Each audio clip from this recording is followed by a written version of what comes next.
All right, and we are live. Good afternoon, everybody. I see people are starting to come in. Just gonna wait for, I don't know, one more minute, see if there's more people dropping in. We had quite an extensive list of people who registered for this program, and I'm really hoping we can get as many as possible. Yep, more are coming. I'm just going to give it like 20 more seconds. Hopefully more people will join. I'm keeping an eye on the participants count.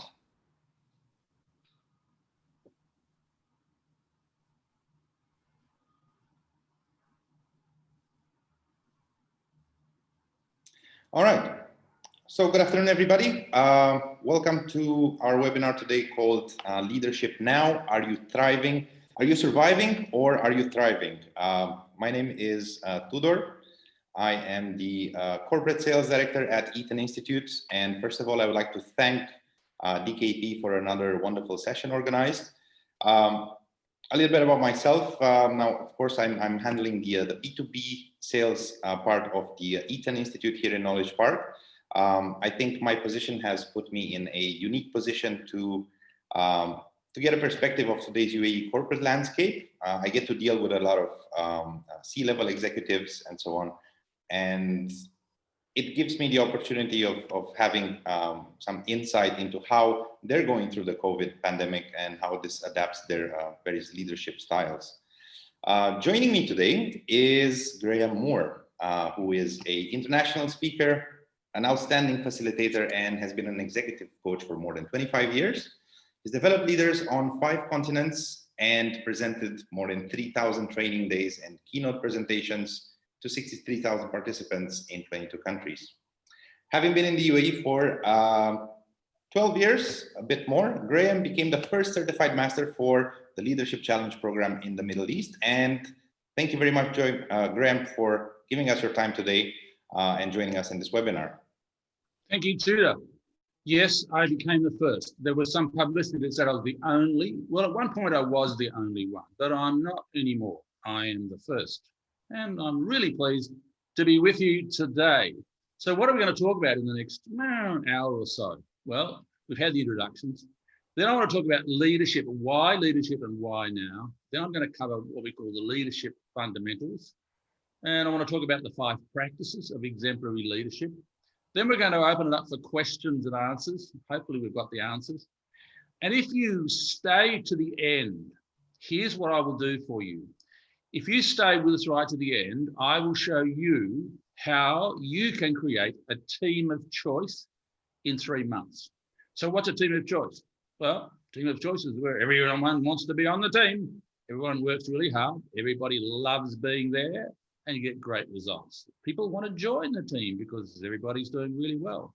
And I'll show you how to create that team of choice.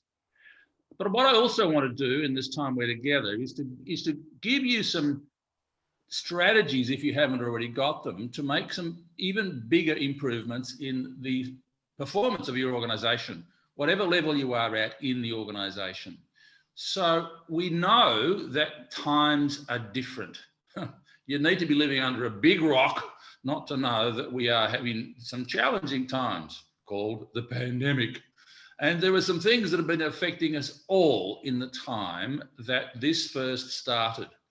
And it continues. Remember, if you think back, and it was back to earlier this year when it started, there was a great deal of uncertainty. And then we got to the point where we were in lockdown.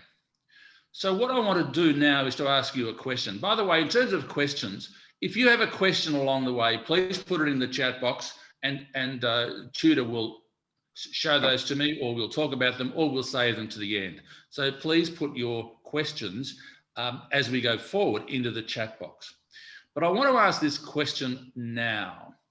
This is a specific question that I'd like you to put in your response in 1 or 2 words.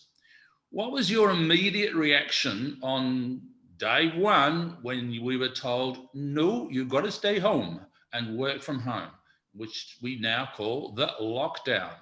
What was your reaction? In 1 or 2 words, how did you feel? So Tudor's going to let me know the responses that start to come in. Yeah, guys, there are two ways for you to communicate with us in this session. You have the chat box and you have the Q&A box. Preferably use the chat box for now. Tell us what was the immediate feeling you had when the lockdown was initially announced, and we want to build up on that. All right, Nadia Ismail says stress and uncertainty of what will happen. Joy Haya said she was worried. I think we were all worried. I think I was myself a bit confused. Stressed, don't know what will happen. Ahmed says he felt trapped. Wow. Yeah. I can understand that. All right, Mohammed is frustrated. There we go. Quite a few answers coming in. We have anxious. So here are some of the responses that I thought are appropriate, and you may well connect with these. Confused, what's going to happen?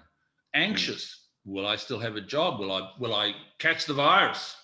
Frustrated, what's the future going to be? I can't see the future, perhaps. There was a great deal of uncertainty about the future. How long was this going to last? And we still don't really know. Some people might have been angry. There might have been financial concerns. People might have not felt support. And as we saw, trapped, frustrated. Okay. So now let me ask you this question, because we've been in this pandemic period for, well, it's now November. So now if I ask you the next question in one or two words, how are you feeling now? Things have changed. We are now not in lockdown, but it's still a different normal. So how are you feeling now? Let's see your responses. Yeah, a lot of the answers coming in have to do with continuity of the workplace. I see a lot of people uncertain about their workplace. Ahmed again says now he feels overproductive. So his productivity went skyrocketed. Yeah. All right. How did anyone else feel? I'm very curious. How does anyone else feel right now? I'm also feeling, I for one, I'm feeling quite empowered. As they say, I think what doesn't kill you makes you stronger, and I think that applies. Nadia says she still feels the same. She feels stressed and she's worried about what will happen next. These are all natural responses. They're all valid. Shafraz says he got used to COVID life. Yeah. But initially there were people who were in lockdown and they were missing their colleagues at work, and they felt social anxiety. They were concerned about their job. So it's been a really tough time. Now we're moving forward and things have changed. So in some cases, there's a bit of relief, there's focus. Some people are smiling, less anxious. Some people feeling a little empowered and maybe a sense of optimism. But of course, still stress. People are still feeling stress. This is a difficult time and we're not out of it yet, but we are moving forward. Now, what I want to do, as I said, is to show you how to make improvements and what is required in this time that we started in earlier on and that we are still in now. So, Tudor, tell me the next one. Why leadership? Why? Why leadership, Tudor? I mean, where would we be? By the way, I didn't give him the answers. Okay. Where would we be without leadership? I don't know. I think it's quite important, right? Everybody needs to look up to everybody needs to have a sort of a sense of a direction. When you drive a car, you need to have a sense of direction, right? I think it's the same in our professional lives, in our personal lives. You need to have some sort of direction. Very good. What other comments might we see in the chat box as to why leadership? Why leadership? Sometimes when I ask that question, people say, oh, because we've got a new strategy. So, really? Okay. But did you have a new strategy 2 years ago? No. Well, why leadership then? Is it only because you've got the new strategy? So why leadership? And sometimes I say, did we need leadership 500 years ago? And the answer is yes. Do we need it? Do we need it in 50 years? Yes. Do we need it now? Did we need it on the day that the lockdown took place? Yes. Do we need it now? Absolutely. Ahmed says he needs. Sorry, Graham. Ahmed says he needs leadership for support and guidance, And someone else says, with proper leadership, things will go easier and more productive. Yeah, that's really good. Nadia says, with proper leadership, things will go better. And I totally agree. And so what we're going to be talking about today is very much about that. So my next question is this, Tudor. Next question is, well, we always need leadership, always. And why now?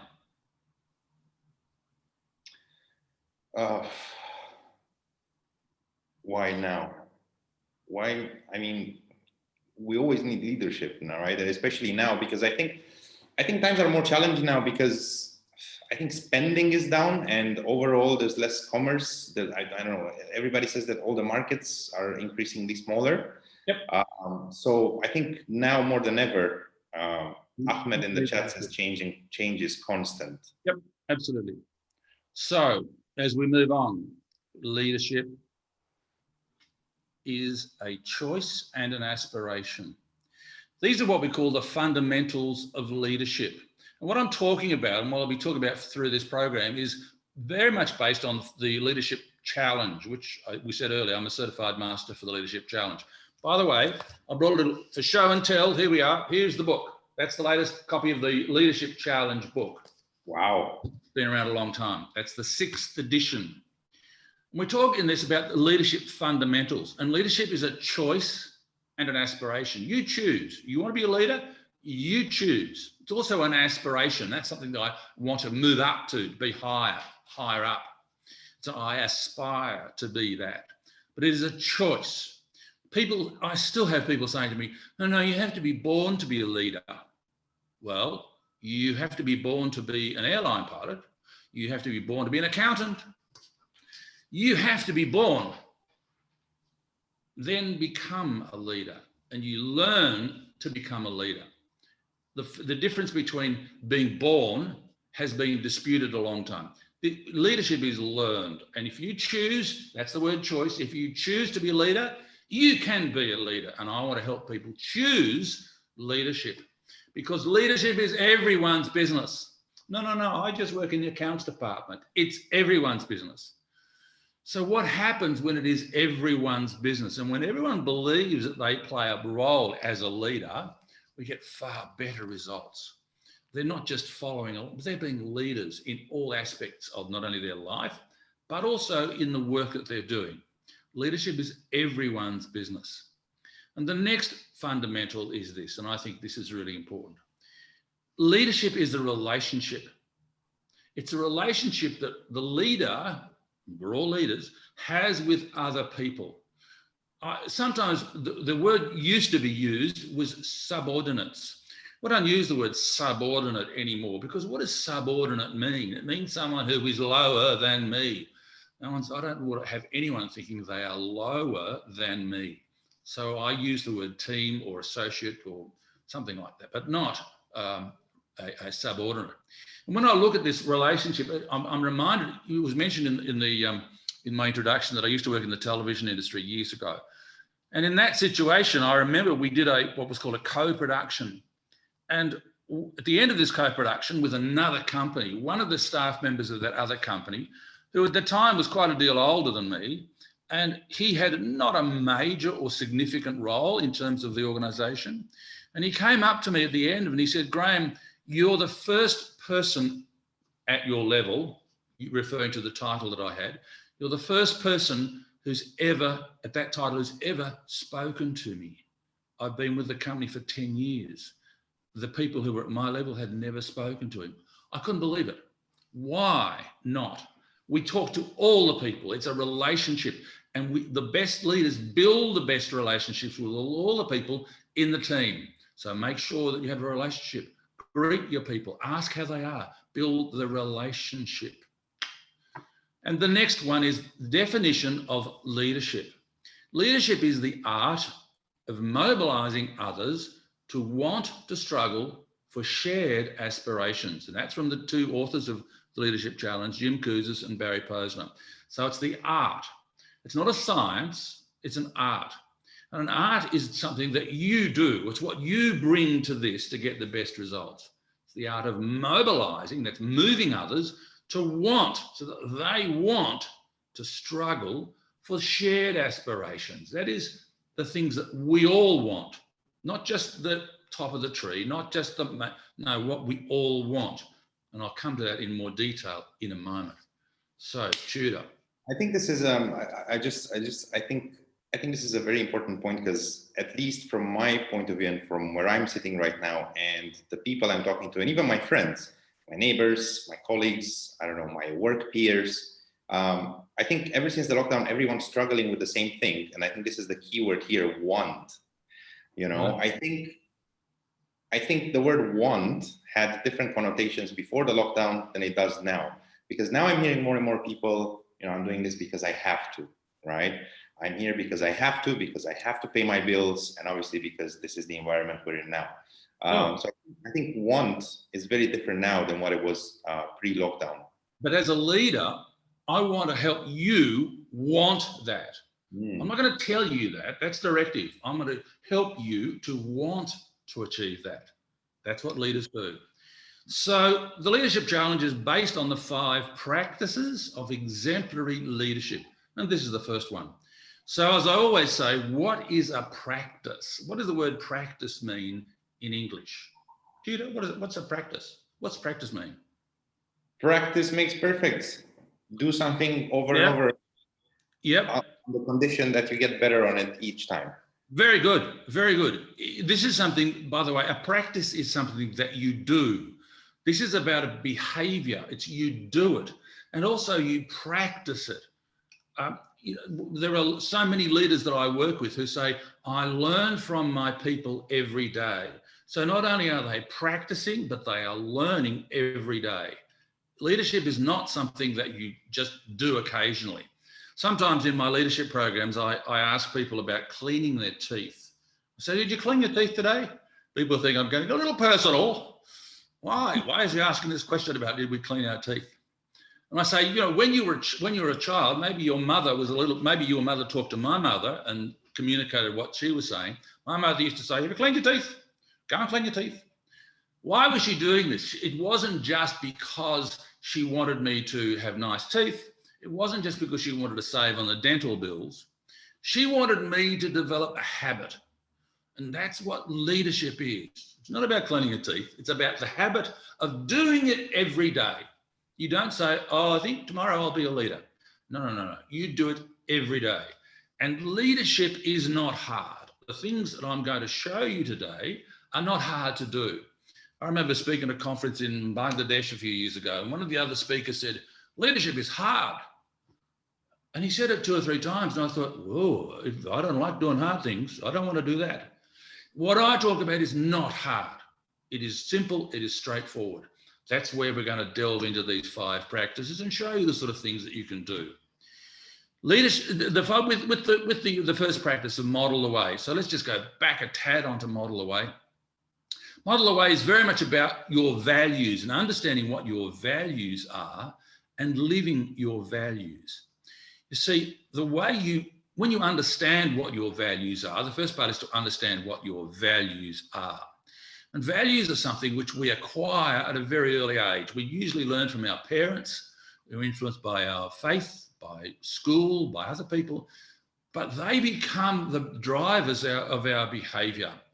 Values are really very important to us. Let me give you an example of some situation. In terms of someone living their values, you've got to live the value. If you say, I'm a team player, you have to be a team player. If the team is one of your values, you've got to live that. So last year I was with a gentleman in Oman who was a senior at a senior position, Chief Human Resource Officer. And I said, tell me what your values are. And one of the values he gave me was teamwork. I said, okay, good. He then, a little bit later, I said, so how would you describe your leadership style? And he said, oh, very directive. Now think about that for a moment. Very directive leadership style and a team player. So I didn't say this to him, but I thought that in his case, team stands for together, everyone agrees with me, TEAM, very directive. You got to live your value. If you say that I'm loyal, you've got to be loyal. If you say honesty and integrity is a value, you've got to do that. what I like to have people do in organisations is to have discussions among the team about values. And what do those values mean to you, to each person? Those values are really, really very important, because when you live your values, you build credibility. People will believe you and want to follow you if you are living your values. So one of the things that we talk about in the Leadership Challenge is DWY, SYWD, 7 letters. So what do you think that stands for, Tudor? DWY, SYWD.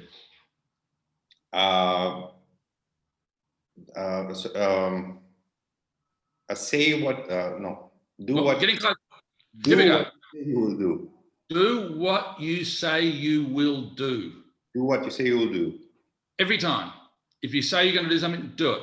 I was on a webinar last week, and one of the other speakers or presenters on the webinar said, we need to build trust. And he talked about, we must build trust. But he didn't give an indicator of how you can build trust. I guarantee you this, if you do what you say you will do every time, you will build trust with the people around you.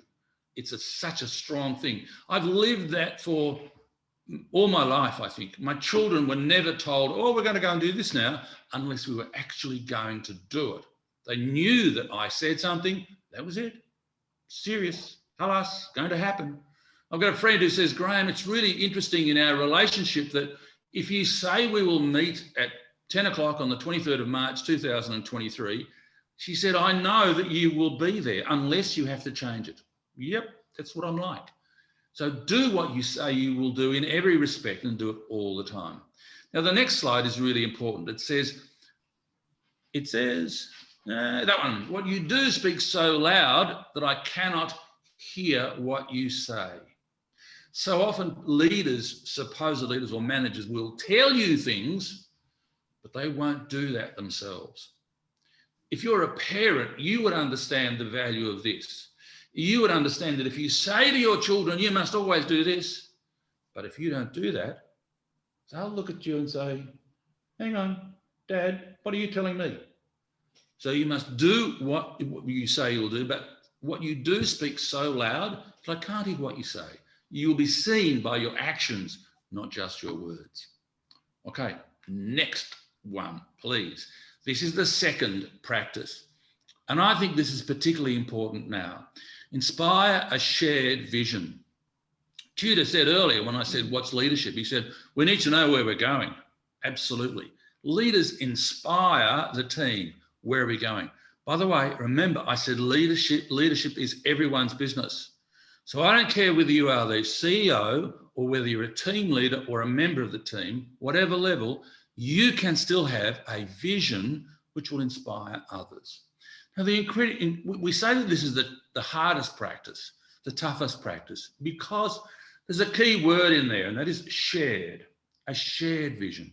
Now, in this case, it's not just shared because I told you, it's shared because it is inclusive of you, the people that I'm working with.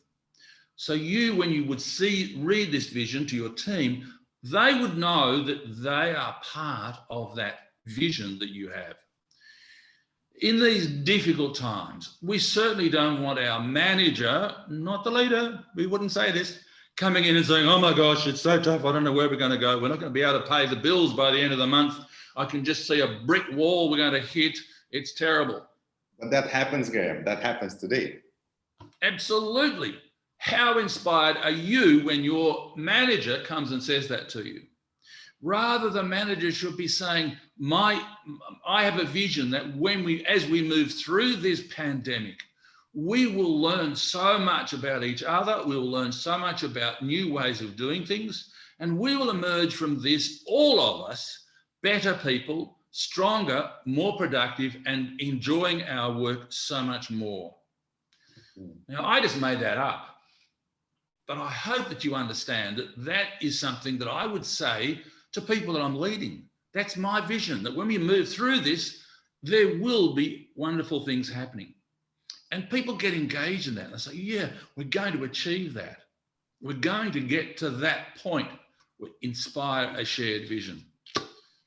Visions are very important, and they need to be clear, and they need to Involve other people, the people that you are leading. You know, I had just to give you a quick example, I had a gentleman say, by the grace of Almighty Allah, my vision is to look after my children and my family. And I'm saying, that's fantastic. But I'm not going to get up early in the morning and come and work hard for you just for that. Oh, no, I guess you're not. I want you to achieve that, but it's not going to get me out of bed early in the morning rushing to work to come and work harder for you. But if I can see that the vision you have for this organization includes me, I will be there. I will be inspired, and I will come and be part of that vision, and I'll work harder for you. So, inspire a shared vision is really important. What if I was to tell you this? That 96% of people, through all the research that we've done with the Leadership Challenge, we do lots of research and asking people various things, 96% of people say that they work at their best when they are challenged. Wow. Now, when I say when they're challenged, I don't mean when their feet are held to the fire. You know that expression? It's not a very nice expression. But it's not a challenge when I push you and threaten you and yell at you and scream at you. No, no, no. That's not going to get 96% of people working at their best. When I challenge people the right way, then I will get great results. Challenge the process is about looking for new ways of doing things. I might do an amazing job on something for the organisation, and my manager then, my leader then says, Graham, that was really good. You've achieved this great result. If you were to do it again tomorrow, what would you do differently? Oh, yeah, wow. See, now in this pandemic period, that we have had to challenge the process. We've had to look for new and better ways to do things. In the early stages, I said to a gentleman I was coaching in Muscat, I want you to have an online meeting with your team first thing in the week, Sunday morning. Talk to them about the week, talk to them about what they're going to be working on at home. And I said, say to them, what can you learn this week to make some improvements, small or large? What can you learn? And then I want you to check in with them on Thursday and say, guys, tell me how the week was. Did it go well? Okay, great. Mind you, he's still talking to them during the week, but this is with the whole team. And then say, I want to hear 3 people talk about something that they developed new, something that was different, that's getting a better result. We are changing things throughout this entire pandemic in ways that we didn't know before. We're now doing most of our training like this, virtually. We now have a new word in our language, which is Zoom. We use it as a verb. Can I Zoom you? This is challenging the process of the way we used to do things. And this place we are in now, this place called UAE, is constantly setting up, and has been for some time, new ways of doing things. Look at the amazing things that are happening in the UAE, because the leaders have said, what's a better way of doing it? And I want you to think, and to challenge with your colleagues, the people you're working with, what is a better way of doing this? You know, I've got examples that go from small changes to big changes, where leaders have looked for new ways of doing things and challenged the team members to find a better way. Now, what happens when we make a mistake? Oh, cover it up. Don't let anybody know we made a mistake. No. We learn from mistakes. I encourage people as one of the items on their team agenda every week to have this item, who made a mistake this week? Now, this is not about naughty person, this is terrible, you're going to be penalised. Not at all.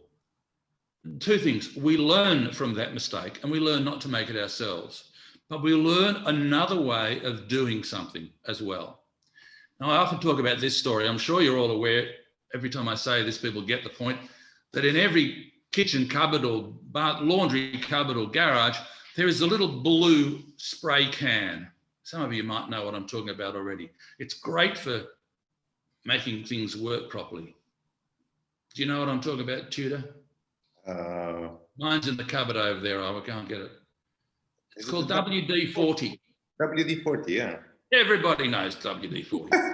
I was at a conference a few years ago in the US, and the man who was the CEO of WD-40 said, "We don't make mistakes in our company." Oh, really? My gosh, you don't make mistakes? He said, "No, mind you, before I continue with this, WD-40 has been profitable every year for the last 30 years or so. Every year their profit goes up. They listed on the New York Stock Exchange. They're doing really, really well. They're in 195 countries around. They're doing really well. We never make mistakes."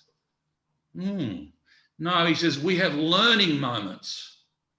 And he said, "You'll be walking around the office sometime, you'll hear someone call out, 'Oh, I just had a learning moment.'" Wow. So they kind of celebrate it. Now, when I say we're going to learn from mistakes, it doesn't mean that you can, well, you will, if you crash the company car, you will learn from that mistake. But I'm not saying that you should be doing that as an ongoing piece. But we challenge the process and look for better ways to do things. There have been a number of things that have occurred during the pandemic where people have improved the process of working from home. When initially they thought, "Oh my gosh, I'm not going to like that. I'm going to miss my colleagues at work. I'm going to miss what I call the water cooler conversations, which are very important." There's a whole, the environment is going to change. Well, what it meant for a lot of people is that they could wear, if they wanted to, yellow and black spotted undershorts, and no one would know about it. They could not have shoes. They could have all of these things, but we're still going to be productive. And I know when I spoke to some people, there's little things about challenging the process, that it was realised by a number of people in different areas that they're going to work more effectively, more efficiently, if they've got a large screen. I know a company in Rio, Jeddah, that I work with, and the HR director said, "I told everybody to come in and get their large computer screen and take it home, because it's easier to work that way." So that's just a small way that people have been challenging the process to get great results. When we look for new ways of doing things, when we've got a mindset of saying, "Is there another way of doing it?" we're going to get better results. At this time, through the pandemic, so much is changing at a global level.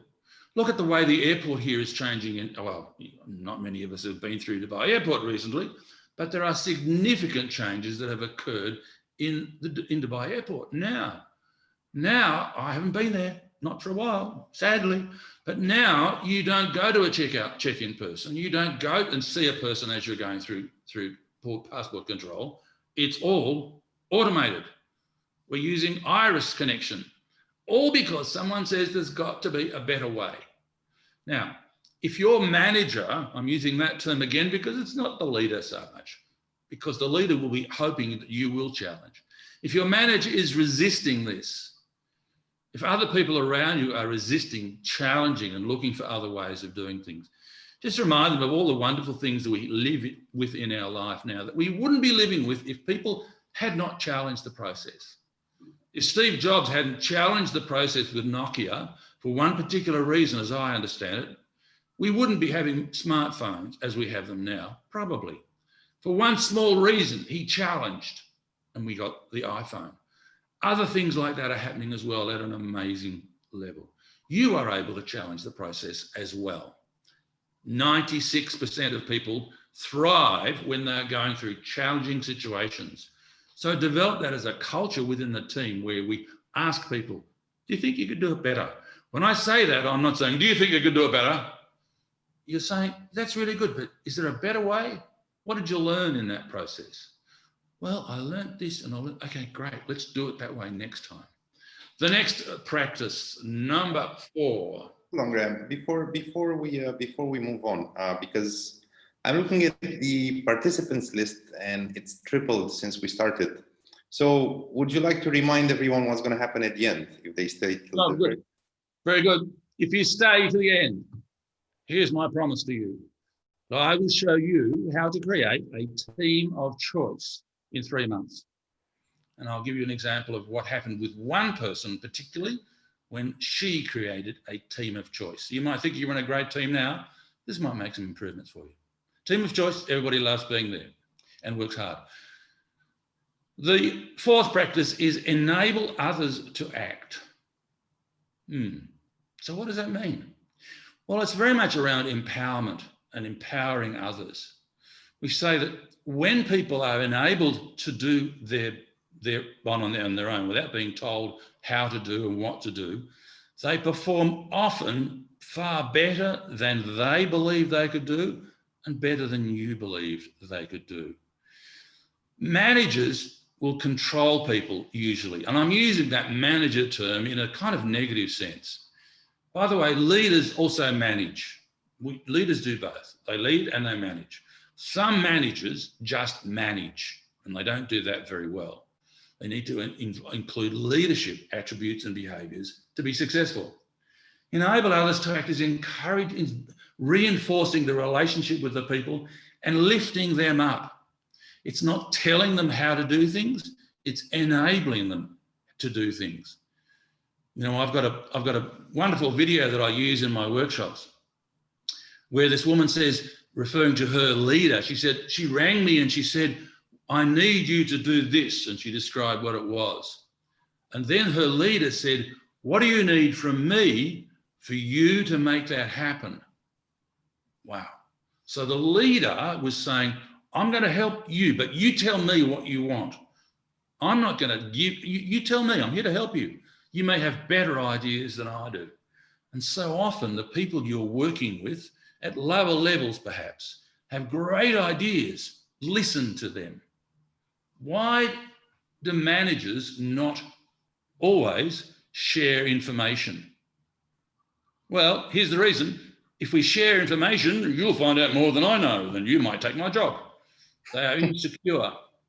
Here's the deal. When I was in television, when I was a producer of television drama, when I was being interviewed to join the company at an entry level, the person interviewing me said, where do you want to go in the company?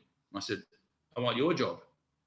Now, it wasn't that I wanted him to go, but that's what I wanted, and I got it. And when I was interviewing people, and I would say, where do you want to go? If anyone indicated that they wanted my job, they went to the top of the interview list in many respects. And anybody who was working for me who indicated they wanted, I would show them everything. I would show them how to do everything. I would help them grow. When people are given that opportunity, that increases engagement. They want to be there because they're learning a lot more and you're not holding them back. No, that's too complicated. I need to do that. Don't do that. People will do things beyond what you would believe possible. So we need to move on to the next one, which is the fifth practice. Encourage the heart. I have an expression that I was saying or a quote rather, that I use in all my workshops from Mother Teresa. We all knew Mother Teresa and where she was and what she did. She was feeding the poor in India. She was providing hospitals and education. Mother Teresa said there is more hunger in the world for love and appreciation than there is for bread. People need appreciation. They need recognition. Encourage the heart is recognizing the good things that people do. Now, there are two words that apply here. Encourage the heart. The two words. What you say, whether you're saying it directly to them, whether it's an email, whether you're telling the team about what Tudor has just done, what you're saying must be meaningful and genuine. Oh, Tudor, I love seeing you. You're just such a wonderful person. Is not really meaningful and not very genuine. Oh, it's so lovely when you come into the office. I love your smile. No, we want this to be meaningful and genuine, and it will then connect with your heart. I've got a number of examples, but let me tell you this one, which came from a woman I was coaching in Riyadh last year. She was in a senior position in the government department, and she said, Graham, I don't think that when she was fairly newly appointed to it, she said, I don't think the team trust me. I said, really? That's no good. What do you want to do about it? We talked about it a little bit, and she knew about the 5 practices, and I said, here's what I want you to do. I want you to focus on the 5th practice, encourage the heart. So when I spoke to her a month later, one of the first things she said was, I don't believe it. They're all smiling. I said, what did you do that they're all smiling? She said, one gentleman brought a report to me or whatever it was. And I said to him, wow, this is so good. You've covered all these things I didn't expect. That's fantastic. Great job. Meaningful and genuine. And here's his response. He said, are you serious? She looked at him and said, yes. Why do you say that? He said, no one's ever said that to me before. No one had ever said it to the others either. So when they started doing this, they really appreciated the recognition that they were getting. I said earlier that people who are challenged, 96% will perform at their best. Well, I'm going to beat that with this one. 98% of people say they will perform at their best when they are given encouragement, recognition for the good things that they've done. This is not just, oh, great job, I love what you're doing. This is meaningful and genuine, and you'll touch their heart. Some people say to me, well, I can't, how often should I do it? Well, the answer is regularly when you see it, not just, oh, I said to Tudor I think it was in July, I told you to Tudor he was doing a good job. No. You've got to do this regularly. And when you do these 5 practices regularly, you get great results, particularly in times of difficulty, such as the pandemic. So encourage the heart. I've even said, when you walk into your office building and you walk past the security guard, here's a little example. Why not say to that security guard, you know, every morning I walk in, if he does this, every morning I walk in and you smile at me, and that is the best start to my day. Thank you very much. Why wouldn't you do that? But we often think, oh no, he's just a security guard. No. No one is just anything. And if you warm their heart by that sort of comment, boy, will it change not only your life, but theirs as well. So make a difference. Tudor. How would you differentiate between, say, you know, a friendly pat on the back and good job, and, you know, encouraging the heart in a meaningful way, like you said? Good question. I am aware this would be a topic for a couple of days of discussion, but if you were to summarize it in a nutshell, what would you say is, I don't know, a few key words on this? Okay, I may not get to a few key words, but depending on the relationship that I have with that person who is going to give me good words, if that person just walks past and taps me on the shoulder and says, good job, I may not believe what he's saying. But if he's already in our relationship been giving me positive and genuine encouragement, that tap on the shoulder and he says, good job, I know he means it and I know it's genuine. But sometimes it can be just said. Now, we don't have to say it. There's other ways of doing it. We can send an email. We can mention them in the team meetings. We can say, guys, I just want to say this week, Tudor did a fantastic job. He did this and this and this. Tudor, it was great. That absolutely represents all the challenges that we're working to overcome in the pandemic. So thank you so much. Oh, wow. Do it that way. One of the ways. We're going to answer questions. My gosh. We've received a couple of questions so far. And by the way, ladies and gentlemen, if you have any questions, now would be the time to put them in either the Q&A panel or in the chat box. We already have a couple of them. Graham Mohammed's asking, how can we deal with a staff member who resists changes? So often they do. You know, we are all now and have been for however long in change. We live with change. It's not just the pandemic, but before the pandemic, we live with change. Every era there is change, constantly. So when people find it difficult to accept change, what is important is for you to talk to them about the benefits that will occur to them and to the team when they embrace these changes. Ask them, why do you think it might be difficult to accept this change? Well, it means that I've got to get out of bed earlier in the morning and I like sleeping. Well, it's a good thing. I'm not against sleeping, but look at the benefits that are going to occur when you do get up a little earlier in the morning to then be able to do this. Focus on the benefits, not the benefits to the company as such, but the benefits to them. People will change their behaviours when there are benefits to them. Please don't say, well, we have a new policy. This is what you have to do. Policies don't help change. They work against change. Don't give them policies. Talk about the benefits to them when we do these things and when we accept the change. All right. Sarim is asking us, how do you deal with a manager who genuinely doesn't want you to grow just because he fears his own job? Yeah, that's a really great question. And so often managers really feel insecure. And sometimes the behaviour of managers, as I said earlier, no, I can't share that with you, it's too confidential, is due to their own insecurity. Sometimes managers micromanage because they want the work to be done their way rather than empowering you. So here's a quick way of dealing with this. And the answer often would require a little bit more than the time I've got now. But I would be saying to that manager, let's call him Ali. Ali, you know that what I want to do here is the best for the organisation and for the team. You know that, don't you? Because I really work hard to get the best. Yes. And I want to get the best for you because I know that that's important for your position. So I really think that if I was able to do this, it's going to be a better result overall. How do you feel about that? Because I'm here to work with you, Ali, and I want to get some great results for you because you're my manager. Okay, maybe. In the Leadership Challenge, we talk about small wins.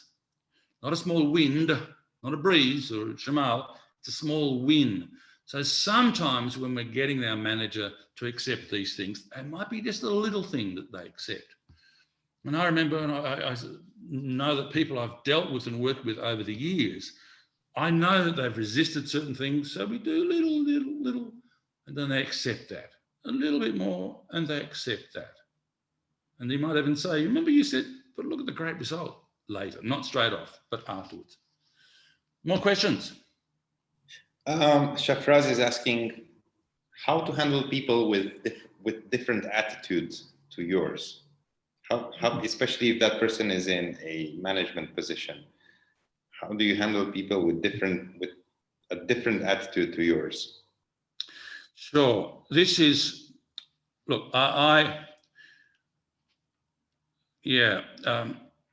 what you do as a leader brings out the best in other people. And I'm aware of someone that's going to take a little bit longer to explain than I would have liked, but let me do it this way. I'm aware of an engagement survey that took place in Saudi last year. And for one department, the scores were very low. And the head of that department said to the HR director, I've told you these people are no good. We've got to get rid of them. Change the people and we'll get better results. No. The results are directly related to his behaviour. As I say, what you do as a leader brings out the best, or not, in the people you're leading. When he changes, he's going to get better results. So what's important here is for you to gently influence the leader who might be resisting change or resisting because of his attitude for doing things a different way. So the question was about dealing with people who've got a different attitude to you. Yeah? Mm-hmm. Yes. I guess I'd like to know what specifically about which attitude or what attitudes, but it involves a discussion with that person about you indicating you want to get the best results. And you might say, you know, we're all different and we all have different ideas and different approaches. I really think that if we try this approach, or if we do that, we might get a good result. Can I at least try it? If his attitude has been one to not allow you to do something differently. If his attitude is such that, no, you do it my way or not at all. Just say, you know, I think there's a chance, a little chance. How about we just try it? Now, you might have to do that once or twice before he says, yes, all right, let's try it.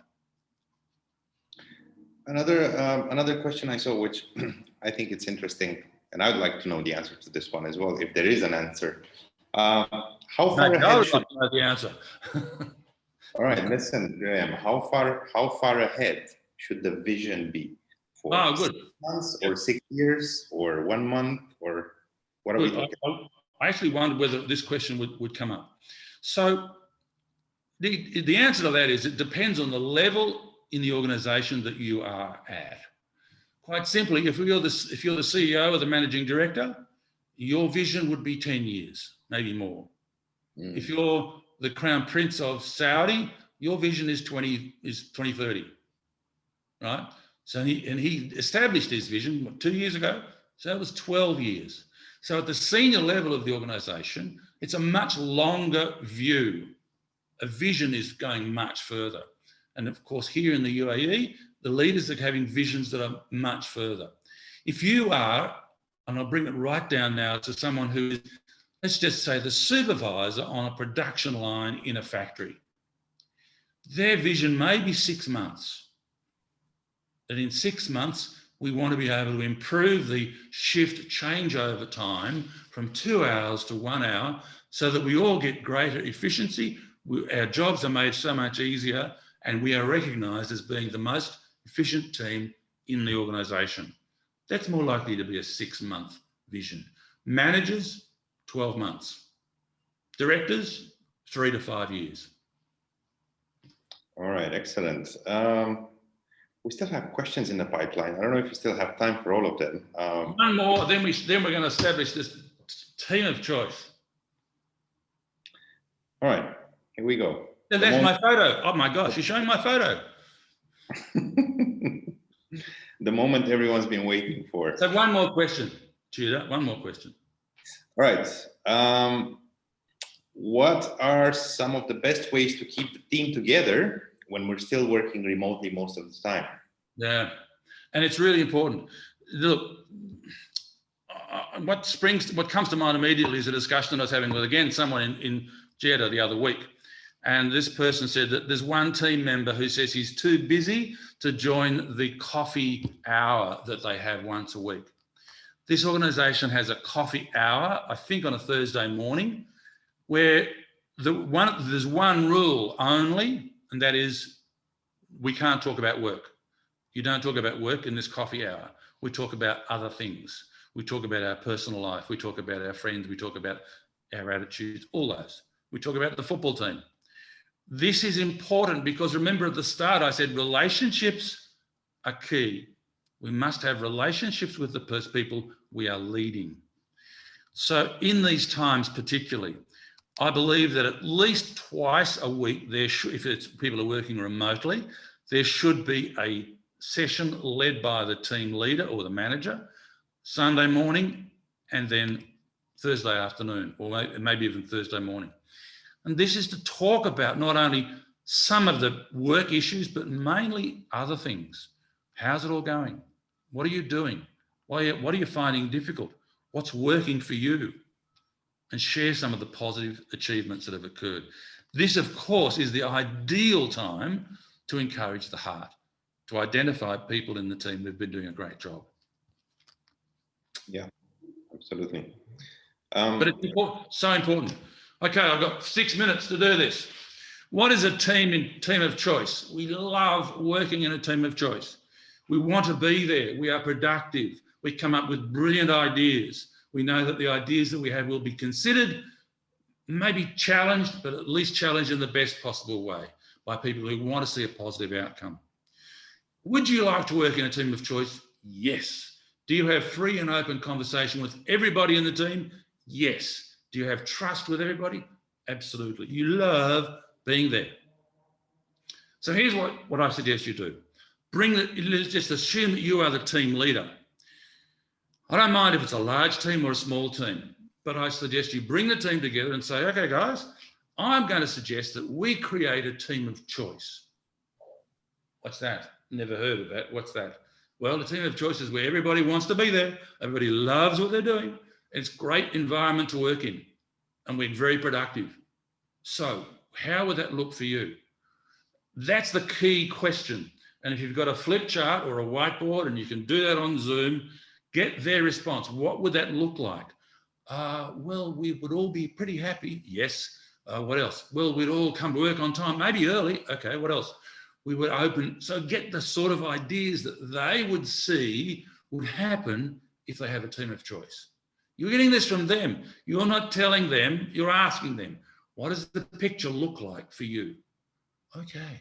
So then say, right, what are the benefits then with all of those? Oh, we'll really like it. We'll be happy. We'll be getting a whole lot done. We might even get a pay rise. It might even get me my next promotion quicker. Great. So what do we need to do in the next month to achieve that? So get them to come up with some changes that can be put in. They might say, well, in terms of communication, we'll change the team meetings to talk a little bit like this, and not just about office or operational matters. We'll talk about family. We'll talk about personal issues. Okay, good. What else can we do? Well, we come up with ideas. Have that meeting once a week. At the end of the first month, okay, guys, I've got what we've said each week. Have we achieved that? Yes, we have. No, we haven't with this one. Okay, what do we need to do? So what are we going to do in the next month to achieve this? Remember, our goal is at the end of 3 months. This is about open discussion with them. It is about talking to them as to what they see the team would look like, that they want to be in. I mean, looks for a silly example. They might say, we will all wear yellow shirts. I don't care. Wow, that would be wonderful. If they all agree on it, that would make their life happier. Okay. Now, we're not saying, well, a team of choice would mean that every 3 months we get 3 nights accommodation at the Palm, at Atlantis on the Palm. No, we're talking about things that people are going to enjoy working with and love the environment that they're in. You do that then at the end of the 2nd month and you say, guys, we've got 1 month to go. What can we do? And then at the end of that 3rd month, have we achieved this?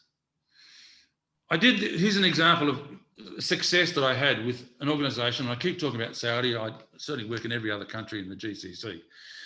But this was an HR manager who said, Graham, the HR department is the butt of the organisation.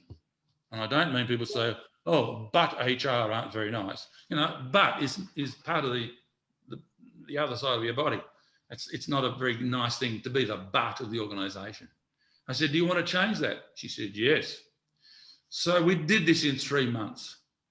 She compared the employee engagement survey prior to that to what was achieved after we'd set the team of choice in place. She sent me a WhatsApp message and she said, we've just got the engagement score for the HR department. It's 9.5 out of 10. My response was 9.5, room for improvement. You can get it up to 10, can't you? Of course I did. I did say that to her. She then said to me, Graham, how do we move this to other departments? And she identified one department which was struggling, really difficult, toxic environment. She said, how can I get them to adopt this? And I said, don't talk to them at the moment. Is there someone at a senior level who has a similar attitude to you about running the workshop, also running the department? A similar attitude in terms of leadership skills. Oh, well, yes, that would be Syed. He's very much like me. We talk a lot about this. And I said, okay, go and talk to Syed and explain to him what you have just done. Work through the process with him. You be his coach for this. Okay. So when Syed's team is then up to that level, there'll be other departments saying, whoa, we're hearing good things about Syed's team. Why can't we be like that? And at some point you might say, now the one that was really, really difficult, no one wanted to work there. It was not productive. It was toxic. There's a really good chance that the people in that department will say, we want what they've got. We want to be working in an environment like that. And in fact, their division head might say, what's going on over there? How come everybody's happy? You might say, well, do you want to make some changes? Well, yes. Okay, let me show you how to do it. And this way you work through the organisation. Of course, there are awards for organisations becoming the company of choice. You can't climb Mount Everest without going through some valleys and troughs and climbing some ridges. So you don't do it all at once, you do it one team at a time. And you have other people saying, wow, I'd love to be in that team. Everybody's happy, everybody's productive. So remember, at this time, what you do as a leader brings out the best in the people you are leading. Remember, you as a leader should be modeling the way. You should be inspiring that shared vision. You should be challenging the process and accepting that people can make mistakes and you learn from mistakes. And you should be enabling people to do more than they thought that they could do. Empower them, lift them up, break the rules, show them how to break the rules. And then you should be, of course, as often as you can, genuinely and meaningfully encourage the heart. And I just want to say right now, Tudor has been fantastic. Tudor set this up. Tudor did the PowerPoint presentation. He did all of that. And what's he doing? He's being asked difficult questions by me, and he's running this really efficiently. So Tudor, thank you so much. You did a great job. Thank you. And guess what? By my watch, we've now reached the magic hour of 5 o'clock in the afternoon on a Monday. I wish you all a great week. Think about how you can behave differently, more positively, and get great results with the people that you work with. Well, thank you very much, Graham. That was a really good talk. A lot of insight there, and we still have quite a few. We still have a few questions. I just want to say that we have the contact details of everybody participating, and we'll definitely be in touch tomorrow morning with a brief summary of what has been discussed. And you will have there some options to get in touch with us directly, with us and with Graham especially. And we look forward to discuss more. Of course, we're just breaking the ice here. But thank you so much, Graham, for taking the time, and thank you everybody in the audience for staying with us to the end. And thank you, DKB, for putting this together. And we look forward to our next session. Thank you, DKB. Excellent. Good evening, everyone. Take care. Stay safe.